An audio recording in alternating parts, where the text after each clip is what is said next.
Hello friends! I den här videon så tänkte jag att jag ska besvara en av mina mest frågade frågor någonsin. Eller egentligen två. Ni ska vara glada över att det finns ett samarbete i den här videon, för att annars hade den nog inte existerat. För jag är en latmask. Då är det som så att vi ska besvara idag min hårvårdsrutin. Hur jag får mina lockar, som många verkar tycka är väldigt fina. Tack så mycket för det. Men även då hur jag får dem att hålla. Produkterna som gör att den här videon existerar, det är dessa här två. Det är shampoo och balsam från The Body Shop. Detta är 100% veganska cruelty-free shampoo som är till för hår som ser lite trött ut helt enkelt. De heter Clearly Glossing Shampoo and Conditioner. De ska helt enkelt hjälpa dig till ett glansigare hår med mycket lyster och som återfuktar. Då är det så här. Generellt sett så är jag en person som dras mer mot örtiga, blommigare och liksom lite tyngre dofter. Kanske lite rökelse och sådär. Snarare än fruktiga dofter. Förstår då vad ska man säga, min förvåning över att jag faktiskt klarar av den här doften och till och med gillar den. Jag kan tycka att syntetisk jordgubb ibland doftar lite kräks. Men det är inte de här. De doftar lite som så här sköna 90-tals leksaker. Ni vet sådana som hade så här typ någon där plasten eller gummit hade en så här lätt doft av någonting. Det är typ så här. Eller kanske så här najsiga jordgubbskarameller som man fick hos äldre människor förr. Jag tycker att de här tvättar rent fint utan att torka ut hårbotten. Jag kan ha lite problem med det ibland, men jag har inte märkt av någonting av dessa. Jag upplevde att doften sitter inte kvar jättelänge i håret, så att är du sugen på att testa men att du är lite, jag vet inte med jordgubb, du kan våga dig på ändå. Så i den här videon så kommer jag ta er från duschen till det här, hur jag gör detta. Och jag kommer att använda dessa här tillsammans med The Body Shops bananmask, som även den är 100% vegansk. Gillar du inte banandoft, kanske inte någonting för dig. Älskar du bananskids, banandoft, allting banan, spring och haffa en sån här, för den är riktigt bra. Och sen så kommer vi även att använda lite serum till håret, för sånt behöver man om man har långt hår framförallt. Och detta är Grapeseed Glossing Serum. Så man kan säga att allting i den här rutinen är sånt som gör håret glansigare. Så att jag kommer att spola tillbaka tiden lite grann och visa er hur det kan gå till när jag duschar.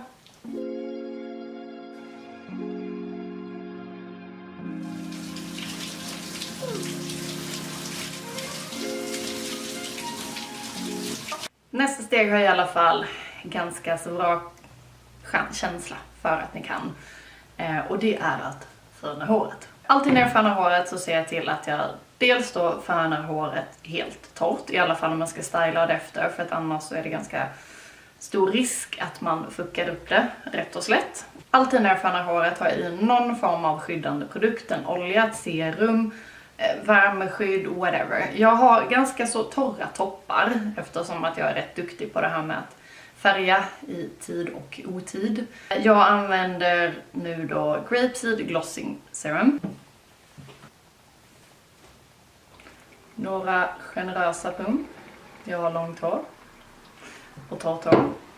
Gnuggar ihop handflötarna och applicerar typ, ska man säga, från öronen och neråt. Det här serumet går superbra att applicera även i torrt hår.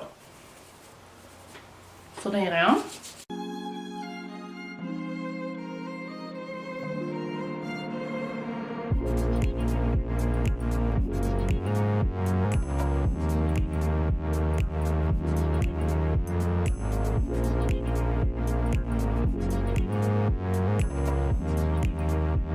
Jag vet inte om någon la märke till det, men jag började inte borsta mitt hår innan jag fönade. Det finns en väldigt bra anledning till det, och det är att när ditt hår är blött är det väldigt skört. Mycket skörare än när det är torrt. Man kan, alltså jag vet att frisörer som jag har pratat med och liknande, de har jämfört med att när ditt hår är blött så är det som ett blött papper, och drar man i ett blött papper så spricker det och går lätt i sönder, medan ett torrt papper är ganska starkt. Så jag gör alltid som så att jag borstar håret innan jag tvättar det. Så att jag inte har några tovor i det. Och sedan så försöker jag inte liksom kötta runt alldeles för mycket. Sen så börjar jag borsta i det lite lätt när håret nästan är torrt. För att sen reda ut det sista när vi är torra. Så här ser det ut. Nyfärnat. Shiny. Happy hair. Very happy hair.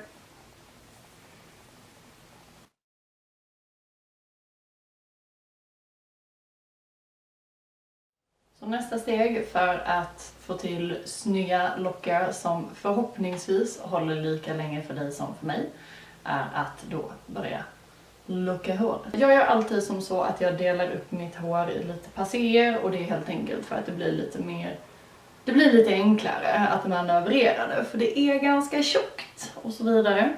Jag tar lite mer än hälften av mitt hår, sätter upp det i en sån här snygg grej på huvudet. Så kan vi lajva lite punklugg så länge. Och eftersom vi ska hantera dödliga vapen. Ja, så vad jag gör då det är att jag sprayar igenom håret med ett skydd. Borstar igenom för att fördela det lite extra. Jag brukar ta lite mindre passéer för att jag tycker att det blir bättre volym och det håller bättre. Jag föredrar dessutom att göra mina lockar från ansiktet. Jag föredrar också helt klart en locktång utan någon sån här hake eller vad man ska säga. Och det är för att jag tycker att de gör väck på håret, vilket jag inte uppskattar. Nu är jag helt jävla dum i huvudet som lockar håret med eller utan värmehandske. För att såna här som inte har någon klämma kommer alltid med värmehandske. Men jag orkar inte leta upp min. Så vi får väl hoppas att jag inte bränner mig.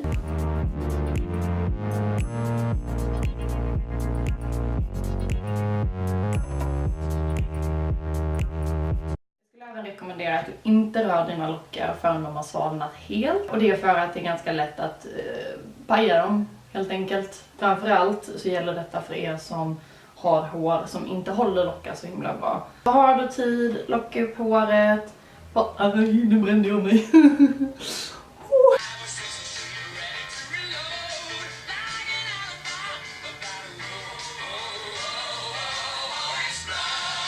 Så då har jag lockat igenom första laget längder. Jag går på nästa lager. Och jag brukar göra som så att jag tar en sida i taget, typ sådär-ish. Och sen så delar jag den här på hälften ungefär. Så att det blir ungefär så här mycket.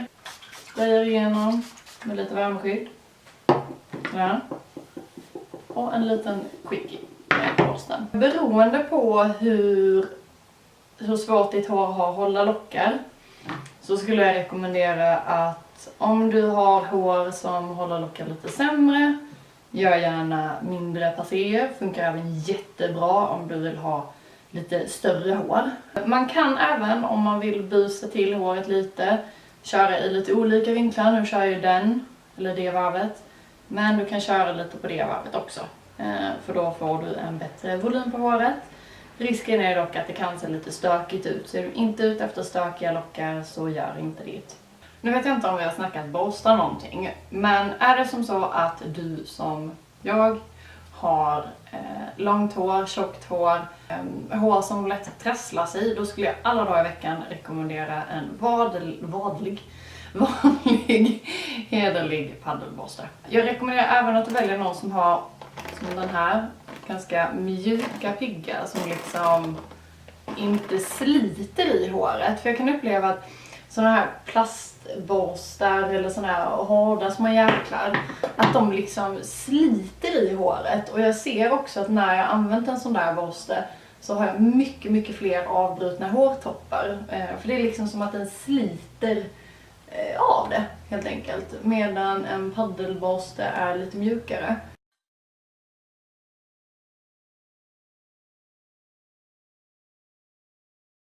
Och där var sista locken gjord.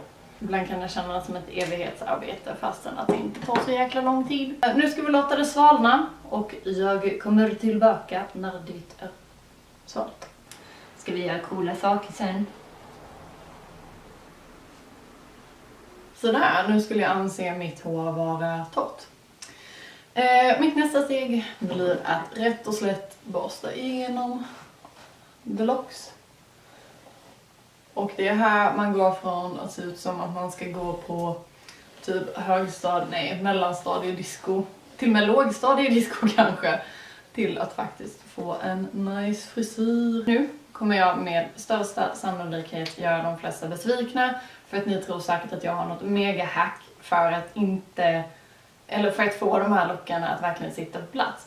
Men det har jag inte, utan det jag gör, det är att jag sprayar inte på dem. För någonting som jag har märkt under alla år som jag har på grejat med mitt hår, det är att när man sätter en shit ton loads of stylingprodukter i det, så är det som att håret blir tyngre.